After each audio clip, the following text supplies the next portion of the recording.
Assalamualaikum warahmatullahi wabarakatuh. Anak-anakku sekalian kelas 2 SDT Nurul Islam yang Ustadz banggakan dan Ustadz sayangi. Selamat jumpa kembali dengan kami Ustadz Rofiki Mahmud pada pelajaran Bahasa Arab kelas 2. Sebelum Ustadz mulai pelajaran kita pada pagi hari ini, Ustadz sedikit cerita nih tentang satu hal, sesuatu yang penting untuk kita ketahui. Pentingnya bahasa Arab. Hari ini seperti kita ketahui kan kita belajar nih tentang bahasa Arab.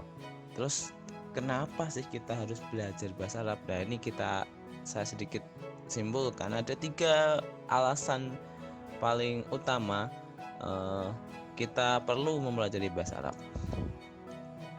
Yang nomor 1, bahasa Arab adalah bahasa Al-Quran. Kita semua tahu ya, Al-Quran itu pakai bahasa Arab. Maka kita perlu mempelajari bahasa Arab. Karena dengan mempelajari bahasa Arab dan kita bisa mengerti, maka kita akan lebih mudah untuk memahami Al-Quran. Nah, kalau kita paham Al-Quran, insya Allah tentu aturan-aturan Allah itu kita akan lebih mudah untuk menerimanya. Lanjut. Yang nomor 2, bahasa Arab ialah bahasa internasional. Bahasa Arab digunakan oleh lebih dari 420 juta orang. Itu orang semua itu. Bahasa Arab juga dipakai sebagai bahasa resmi di 26 negara Arab, termasuk 20 negara di Liga Arab.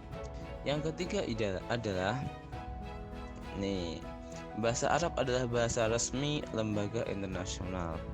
Artinya bahasa Arab juga dipakai sebagai bahasa resmi lembaga seperti PBB, Persatuan Bangsa-Bangsa, Organisasi Kerjasama Islam, Uni Maghrib Arab, dan Uni Afrika.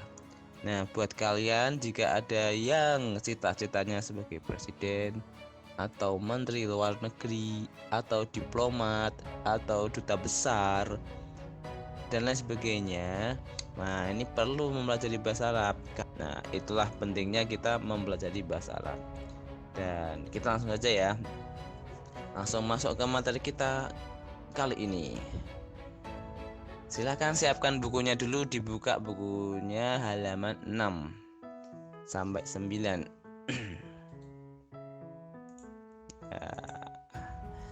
Bukunya dia yang seperti ini ya.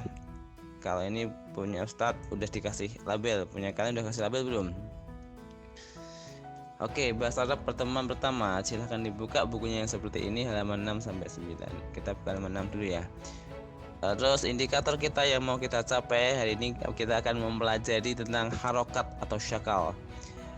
Targetnya siswa dapat mengidentifikasi harokat pendek seperti fathah, kasroh, dhammah, dan sukun. Yang kedua, siswa atau kalian bisa memahami dan mengidentifikasi harokat panjang, yaitu alif setelah fathah. Yang kedua, ya sukun setelah kasroh, dan wawu sukun setelah dhammah. Sebenarnya anak-anakku sekalian, materi ini adalah materi yang mudah. Kenapa? Karena ini sudah dipelajari di materi BTAKI. Nah, Ustadz hanya mengulang sedikit saja.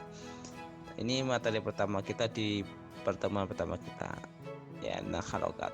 Insya Allah ini kita mudah memahaminya. Oke, langsung aja. Harokat pendek yang pertama dan kedua itu fathah dan kasroh. Yang pertama ialah fathah. Coba dilihat nih ya, ada huruf ba berharokat fathah. Harokat fathah di harokat yang bentuknya miring seperti ini di atas huruf. Contohnya adalah pada kata ini, baitun. Baitun. Baitun artinya rumah. Ini adalah contoh harokat atau penggunaan harokat fathah ini. Yang kedua, harokat kasroh. Harokat kasroh bentuknya sama dengan harokat fathah. Bedanya ialah harokat kasroh itu letaknya di bawah huruf. Kalau fathah di atas huruf, kalau kasroh di bawah huruf. Kalau dalam contoh ini adalah bintun. Ini bacanya bintun. artinya ini anak perempuan. Artinya nih anak perempuan, bintun. Kalau baitun artinya nih rumah. Lanjut, harokat berikutnya yang kita pelajari adalah dhammah dan sukun. Dhammah contohnya ini, harokatnya terletak di atas huruf dan bentuknya seperti wawu kecil, bacanya u. Kalau dalam contoh ini mushtun, bacanya mushtun. Apakah mushtun itu? Mushtun artinya ini sisir. Mushtun, mushtun. Nah, inilah contoh harokat dhammah. Harokat sukun. Harokat sukun contohnya ini pada huruf mim ini ya, yang di tengah ini. Ini menggunakan harokat sukun pada kata syamsun. Ini syamsun. Syamsun artinya ini matahari. Syamsun artinya matahari. Nah, ini tadilah 4 harokat pendek, ada fathah, ada kasroh, ada dhammah dan sukun. 4 harokat pendek ini saya yakin kalian semua sudah sering membaca, sudah sering menemukan harokat-harokat ini ketika kalian belajar Ummi di mata pelajaran PTAG. Berikutnya harokat panjang. Harokat panjang yang kita pelajari hari ini ada 3. Yang pertama ya nih alif, yang alif setelah fathah. Jika ada fathah yang diikuti alif, alifnya tidak berharokat, ini dibaca panjang. Pada contoh ini ada zarafatun. Zarafatun. Zarafatun artinya ini jerapah. Ini bacanya zarafatun. Inilah harokat fathah yang diikuti alif dibaca panjang. Yang kedua ialah ya sukun yang sebelumnya ada kasroh. Ya sukun yang sebelumnya ada kasroh. Ini juga dibaca panjang. Kalau dalam contoh ini adalah penguin, bacanya bitrikun. Bitrikun. Nah, ini bitrikun. Ini kalau ini yang atas ini zarafatun.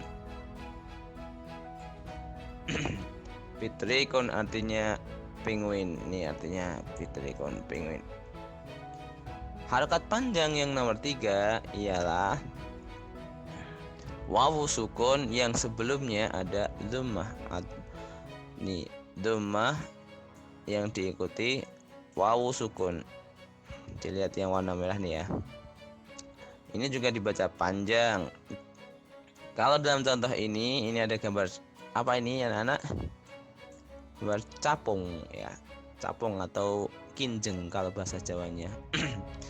Capung itu bahasa Arabnya adalah nih ya subun. Ya subun. Oke, coba kita ulang di depan tadi ya. Ada yang harokat fathah itu ada baitun. Baitun artinya rumah. Harokat kasrah tadi ada bintun. Bintun artinya anak perempuan. Harokat dhammah ada mushtun. Mushtun artinya sisir. Terus harokat sukun ada syamsun. Syamsun artinya matahari. Nah, untuk harokat panjang ini ada zarafatun. Zarafatun atau jerapah. Berikutnya ada bitrikun. Bitrikun artinya penguin. Berikutnya ada yaksubun. Yaksubun artinya capung. Nah, itu adalah 7 kosakata yang juga kita pelajari hari ini. Jadi kita hari ini selain mempelajari harokat juga sedikit mempelajari tentang kosakata atau arti benda dalam bahasa Arab. Jadi ada rumah atau baitun, ada anak perempuan atau bintun, ada sisir atau mushtun, ada matahari atau syamsun, ada jerapah zarafatun, penguin bitrikun, dan capung yaksubun. Oke, anak-anakku sekalian, hari ini itu saja yang kita pelajari. Semoga bisa difahami, dan yang terakhir adalah kalian tugasnya menulis ini yang sudah kita pelajari tadi. Ada baitun, ada syamsun, ada yaksubun, bintun, zarafatun, mushtun, dan bitrikun. Lebih mudahnya kalian bisa membuka buku di halaman 6, ada semuanya itu.